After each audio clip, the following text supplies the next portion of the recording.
On va continuer la correction des exercices. L'exercice numéro 2, toujours dans de la leçon de mouvement des satellites et des planètes.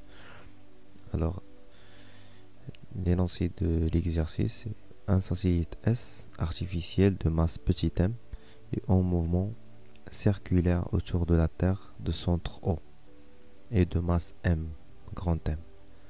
L'étude est faite dans le référentiel géocentrique. Pourquoi un référentiel géocentrique? Parce qu'on étudie un satellite, d'accord? Lorsqu'on travaille avec des planètes, l'étude se fait dans le référentiel héliocentrique, d'accord? Ce référentiel est considéré comme galiléen. La seule force subie par le satellite, c'est l'attraction gravitationnelle de la Terre. L'influence des autres corps célestes est négligeable, d'accord? Alors la seule force qui s'applique sur le satellite, c'est la force de gravitation universelle. C'est seulement le poids du satellite, d'accord? En notant R est égal à OS, on a le point O, c'est le centre de la Terre, et S, c'est le centre du satellite. Alors la distance entre les deux centres, c'est R petit r, notez petit r. Et la distance entre le satellite et le centre de la Terre. Z est l'altitude, d'accord? Z, c'est l'altitude, irtifa, du satellite par rapport à la surface de la Terre. Et R, c'est le rayon de la Terre. Avec R, rayon de la Terre, est égal à 6,38 10 puissance 3 km. Et G, c'est la constante de gravitation universelle. M, c'est la masse de la Terre, c'est 6 10 puissance 24 kg. La première question, sachant que la force d'attraction universelle est égale au poids, d'accord, du satellite dans le champ de pesanteur terrestre, montrez que l'expression de l'intensité du champ de pesanteur terrestre à la hauteur Z est égale et G est égal à Gm sur R plus Z le tout au carré. D'accord? Puis, on déduire l'expression de G0, champ de pesanteur terrestre à la surface de la Terre. C'est clair?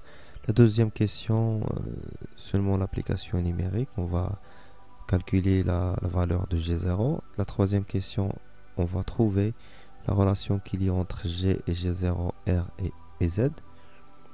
D'accord? Et la quatrième question, montrer que la satellite a un mouvement circulaire uniforme et déduire l'expression de sa vitesse. La question 4, c'est la même question qui est dans le premier exercice. Et cinquième question, déduire la troisième loi de Kepler. La troisième loi de Kepler, c'est T au carré sur A à la puissance 3 est égal à une constante. La sixième question, c'est calculer la vitesse du satellite et sa période à l'altitude Z est égale à 40-3 km. La septième question, les satellites géostationnaires, comme leur nom l'indique, ces satellites sont fixés par rapport à la Terre. Par rapport à la Terre ou bien par rapport à un observateur sur la Terre, il voit que le satellite reste à sa place, reste immobile. D'accord? Pour que ce soit le cas, il faut qu'il décrive un mouvement circulaire uniforme dans un plan perpendiculaire à l'axe des pôles terrestres, les pôles nord et le pôle sud. Il y a des critères ou bien des conditions. La première condition, il évolue donc dans un plan contenant l'équateur. C'est-à-dire, il va évoluer dans le plan de l'équateur. Et deuxième condition, qu'il tourne dans le même sens que la Terre autour de l'axe de ses pôles. La troisième condition, leur période de révolution soit exactement égale à la période de rotation de la Terre autour de l'axe de ses pôles. 24 heures à peu près, on verra. La question, c'est calculer l'altitude H à laquelle le satellite doit se situer pour satisfaire cette dernière condition, c'est-à-dire pour que la période est égale à 24 heures. D'accord? Bon, on passe à la correction. Voilà, la première question, c'est montrer à l'expression de l'intensité du champ de pesanteur est égale à G est égal à GMS sur R plus Z au carré.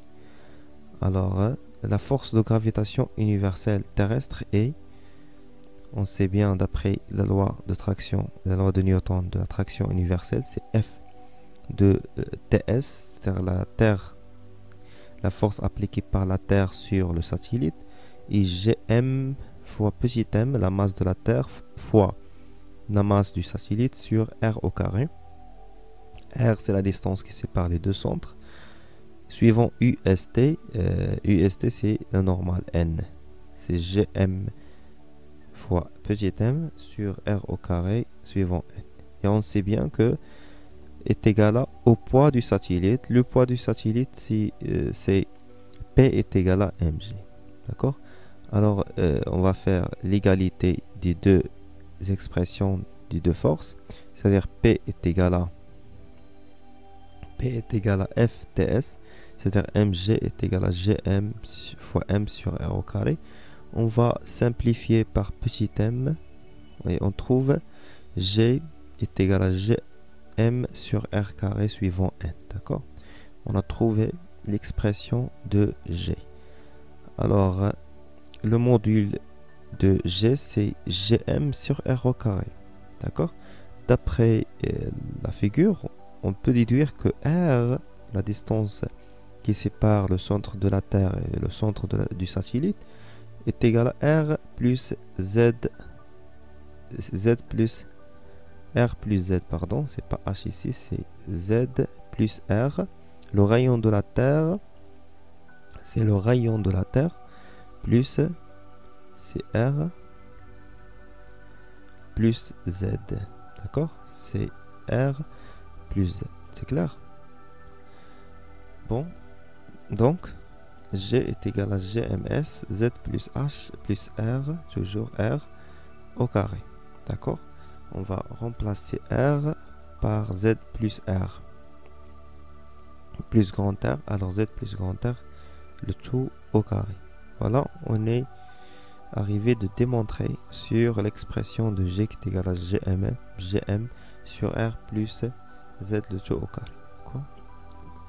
Alors, et déduire l'expression de G0, le champ de pesanteur terrestre, c'est-à-dire à la surface de la Terre. À la surface de la Terre, la hauteur est nulle, c'est-à-dire Z est égal à 0, puisque le satellite est sur la surface.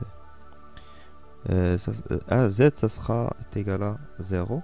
C'est pour cela l'expression devient G0 est égal à Gm sur R au carré. On va seulement remplacer ici Z par 0. D'accord? C'est clair? Et on trouve G0 est égal à Gm sur R au carré. Avec G, c'est la constante de gravitation universelle. M, la masse de la Terre. Et R, grand R, c'est le rayon de la Terre, bien sûr. On va calculer G0. On va faire seulement une application numérique. On trouve finalement G0 est égal à 9,83 mètres par seconde. C'est à peu près égal à 10. On travaille souvent dans les exercices avec la valeur de 10 mètres par seconde au carré. La question 3. Demander de trouver la relation entre G, G0, R et Z. D'accord? On a toujours G et G0. On va écrire les expressions de G et de G0. On sait que G est égal à Gm sur Z plus R au carré, le tout au carré, et G0 c'est Gm R au carré. Alors on trouve ici Gm et Gm. Alors dans ce cas, Gm est égal à G fois Z plus R le tout au carré. Et dans la deuxième expression, Gm est égal à G0 fois R au carré. C'est clair? C'est ça. Gm est égal à ça et est égal à aussi cette expression. Alors on trouve, d'après cette égalité, on trouve la relation entre G, G0 et Z et R. Et on trouve finalement que G est égal à G0 fois R au carré sur Z plus R au carré. Et on peut factoriser par G0, c'est G0 facteur de R sur Z plus R, le tout au carré. On a trouvé la relation qu'il y a entre G, G0 et R et Z. D'accord? La quatrième question a montré que le satellite a un mouvement circulaire uniforme. Uniforme, c'est-à-dire la trajectoire est circulaire. Uniforme, c'est-à-dire la vitesse est égale à une constante. Et il faut déduire l'expression de la vitesse. Alors tout d'abord, il faut démontrer que la vitesse est constante pour déduire que le mouvement est uniforme. D'accord? D'après la deuxième loi de Newton, on sait que F est égal à ma, le vecteur d'accélération, et F est égal à gmm, grand M fois petit m sur r carré suivant n, est égal à m à g. On va simplifier par m. Et on trouve finalement l'expression suivante que AG, le vecteur d'accélération, est égal à Gm sur R carré. On a déjà simplifié par petit m. Et on trouve la relation suivante. Et on sait, dans la base de Fresnel, AG est égal à AT suivant U et à N plus suivant N. Et on a AG est égal à Gm R au carré suivant N. Alors, comme vous remarquez ici, on n'a pas une composante suivant U. Alors, AT est égal à 0. D'accord? AT est égal à 0. Alors, AT est égal à 0. Et AN est égal à ça. Est égal à Gm sur R carré. D'accord? Et on sait bien que A de T est égal à dV sur dt. A de T est égal à dV sur dt. Alors, la dérivation d'une constante par rapport à temps est égale à 0 bien sûr. Alors on peut déduire que V est égal à une constante. Et d'après ça, on peut déduire que le mouvement est uniforme puisque la vitesse est constante. D'accord? Alors on a AN est égal à Gm sur R carré est égal à aussi V au carré sur R. D'accord? Et la question demandait l'expression de V, de la vitesse. D'accord?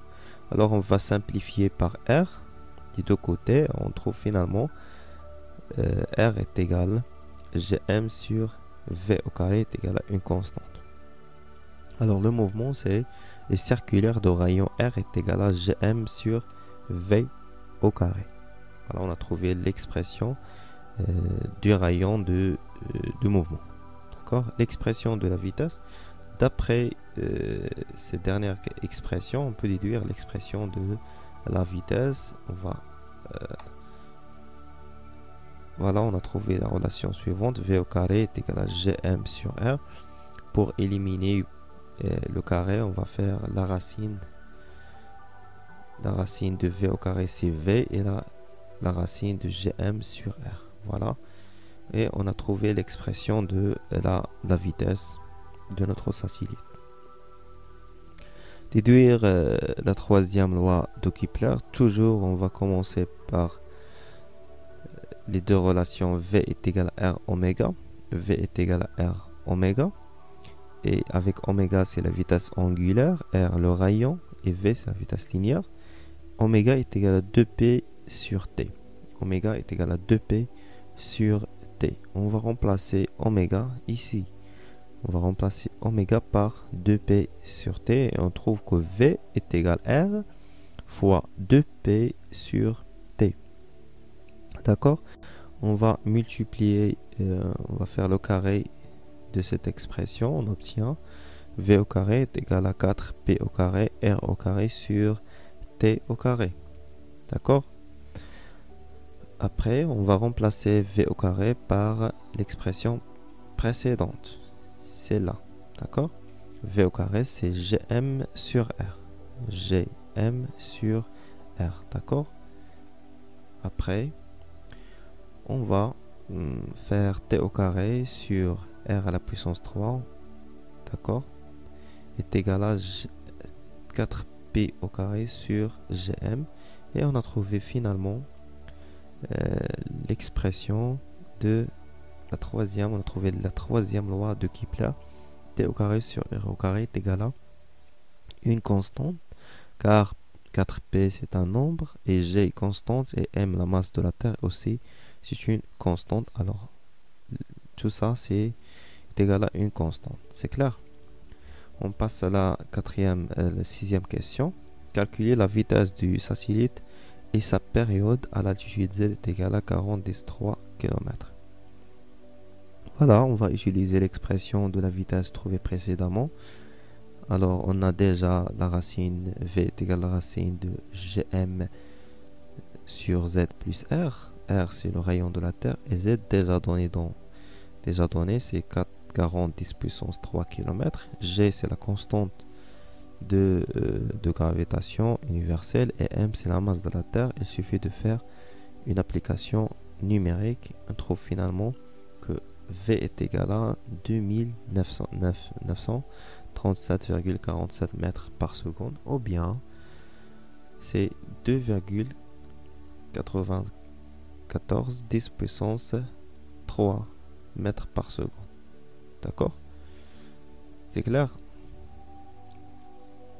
Je pense que la résolution est simple. Il suffit seulement de appliquer directement les relations trouvées dans le cours. Alors on passe à la septième question. Il faut calculer l'altitude H à laquelle le satellite doit se situer pour satisfaire la dernière condition, c'est-à-dire T, la période est égale à 24 heures. D'accord?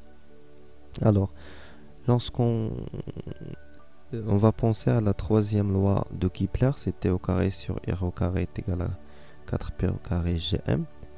Alors, on va inverser la relation. C'est R3 sur T au carré est égal à Gm sur 4P au carré. Alors, R3 est égal à Gm sur 4P au carré fois T au carré. R, c'est la racine de 3. Gm sur 4P au carré, T au carré. Et on va remplacer R par l'expression précédente, c'est R, le rayon de la Terre, plus l'altitude, plus Z. Z, c'est H, d'accord?